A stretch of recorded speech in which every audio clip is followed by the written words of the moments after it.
యేసుక్రీస్తు నామములో ఈ యొక్క ప్రోగ్రాం చూస్తున్న ప్రతి ఒక్కరికి హృదయపూర్వక వందనాలు తెలియజేస్తూ ఉన్నాను. పరిశుద్ధాత్మ దేవుడు నాకు చూపించిన పరలోకము నరకము అనే వీడియోస్ ఎన్నో చూశారు. దేవుడు ఇంకా ఎన్నో ప్రాంతాలను ఎన్నో స్థలాలను ప్రభు నాకు చూపించడం జరిగి ఉన్నవి. కానీ ఆ వీడియోస్ మీ మధ్యలో నేను ఇంకా తెలియపరచడము ఆ వీడియోస్ మీకు పెట్టలేదు. కానీ ప్రభు చూపించిన అనేక ప్రాంతాలు నిజముగా ఆ దేవుని యొక్క రాజ్యపు అనేకమైన మర్మాలు, అనేకమైన ప్రాంతాలు ఎన్నో కలిగి ఉన్నవి. కానీ ప్రభు చూపించినవి వాటిని ఖచ్చితంగా మీకు వివరిస్తాను. నిజముగా మానవుని కోసము ఎంతగా దేవుడు ఇంత ప్రేమ చూపిస్తూ మన కోసము ఎన్ని విధాలుగా సిద్ధపరిచి ఇంతగా దేవుడు మనను చూసి సంతోషపడట కోసము ఆ పరలోక పట్టణాన్ని దేవుడు ఏర్పాటు చేయడం జరిగింది. కానీ మనం ఏం చేస్తున్నామంటే ఈ భూమి మీద ఆయన సృష్టించి ఆయన సృష్టిలో ఆయన రూపములో ఆయన స్వరూపంలో ప్రభు మనల్ని చేసి ఆయన యొక్క సంతోషపరచని వారిగా మనము నిత్యము దుఃఖపరిచే వారిగానే ఉంటున్నాం. ప్రభు ఇప్పటికీ కూడా మనల్ని ప్రేమిస్తూనే ఉన్నాడు. ఎంత తప్పులు చేసినా ఎంత పాపం చేసినా వారిని క్షమిస్తూ రక్షించి వారిని ఆయన ఒడికి చేర్చుకోవాలని చూస్తున్నాడు. కానీ మనమైతే ఆ తప్పులు విడిచిపెట్టట్లేము, ఆ పాపాలు విడిచిపెట్టట్లేదు, పరలోకము చేరాలి అని ఒక ఆశ తపన కలిగి ఉండట్లేదు. దేవుడు మాత్రము మన ఆ నిత్యరాజ్యములో మనల్ని చూసుకొని ఆనందపడాలి, సంతోషపడాలని ప్రభు ఎంతో ఆశతో ఉంటే మనమేమో ఆయన మాట వినని వారిగా ఉంటున్నాం. ప్రతి మనిషి ఎంత డబ్బు ఉన్నా, ఎంత ఆస్తి ఉన్నా, ఎంత ధనం ఉన్నా, ఎంత కోట్లకు సంపాదించుకున్నా ఏనాటికైనా మరణించక తప్పదు. ఏ ధనము, ఏ ఆస్తులు, ఏ సంపాదన మన వెంట రాదు. మనము ఎక్కడి నుండి వచ్చామో తిరిగి మరలా ఆ గమ్యానికి వెళ్ళిపోవలసిందే. కానీ ఈ లోకంలో ఈ ధనము, ఈ సంపాదన, ఈ ఆస్తులను వీటిని చూసుకొని మురిసిపోతూ మా సర్వస్వం అనుకుంటున్నారు. చూడండి, క్షణములో నిన్నటి సమయమున భయంకరమైన భూకంపం వచ్చి ఎంతమంది చనిపోయారు. రెప్పపాటున క్షణపాటులో ఆ బిల్డింగులు కూలిపోతుంటే వారందరూ ఆ బిల్డింగుల కింద పడి చనిపోవట ఎంత దారుణం. క్షణపాటులో మరణం. ఏది ధనము, ఏది ఆస్తి, ఏ ధనాన్ని పట్టుకొని ఏ ఆస్తిని పట్టుకొని వెళ్ళారు. ఇవన్నీ కూడా వ్యర్థమైనవి.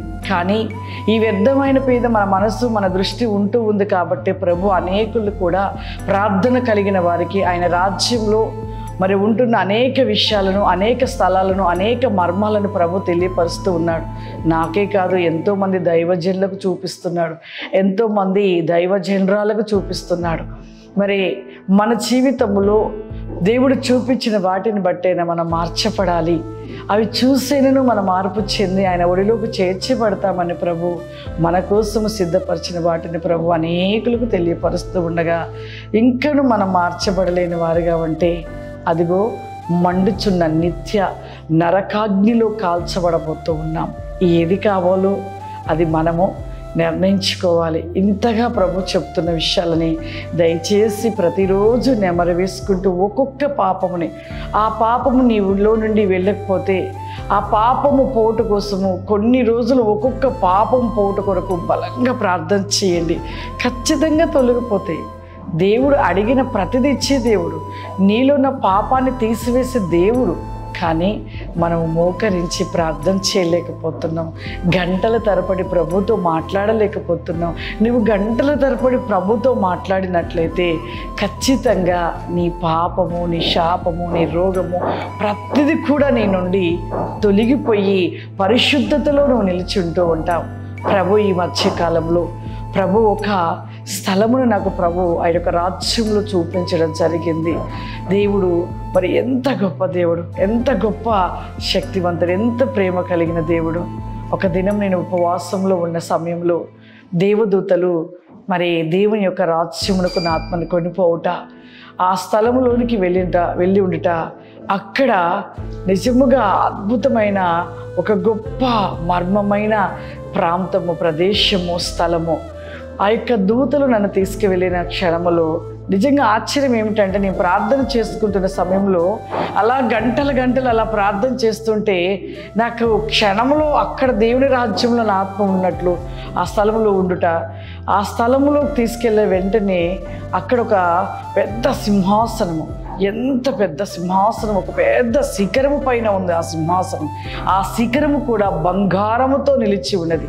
ఆ బంగారమైన సింహాసనం పైన ప్రభువారు నిలిచి, నేను ఆ స్థలంలోనికి వెళ్ళిన వెంటనే ప్రభువారు నా చేతిని పట్టుకొని ప్రభువే నాతో మాట్లాడుతూ ఉన్నారు, కుమార్తె, ఇదిగో నేనున్న సింహాసనం నుండి క్రింద భాగంగా నువ్వు చూడు అనినప్పుడు నేను అలా చూస్తూ ఉండగా మరి ఆ సింహాసనం ఎదుట నుండి క్రింద భాగము, ఆయన సింహాసనంకు మొదటి భాగములో ఒక పెద్ద సమూహము, కొన్ని కోట్ల సమూహము కలిగిన మరి ఆత్మలైన నరుల యొక్క ఆత్మలైన సమూహము ఆయన సింహాసనంకి ఎదురుగా ఉన్నారు. ప్రభు చెప్తూ ఉన్నారు, చూడు కుమార్తె అనినప్పుడు నేను చూస్తూ ఉన్నాను. అలా చూస్తున్నప్పుడు ప్రభు అన్నారు, ఒక్కసారిగా కుమార్తె పైకి చూడు అని అన్నారు. అలా పైకి చూడమని పైకి చూసినప్పుడు ప్రభు అన్నారు, ఆకాశ నక్షత్రాలను చూడు కుమార్తె అన్నాడు. ఆకాశ నక్షత్రాలు చూస్తుండగా ఈ నక్షత్రాలని లెక్కింపజాలగలుగుతారా అన్నారు ప్రభు. లేదు ప్రభు అన్నాను. అన్నప్పుడు ఇదిగో నా రాజ్యములో ఉంటున్న అదిగో ఆత్మలైన వారి సంఖ్యను లెక్కింపచాలని సమూహముగా ఉంటూ ఉంటారు.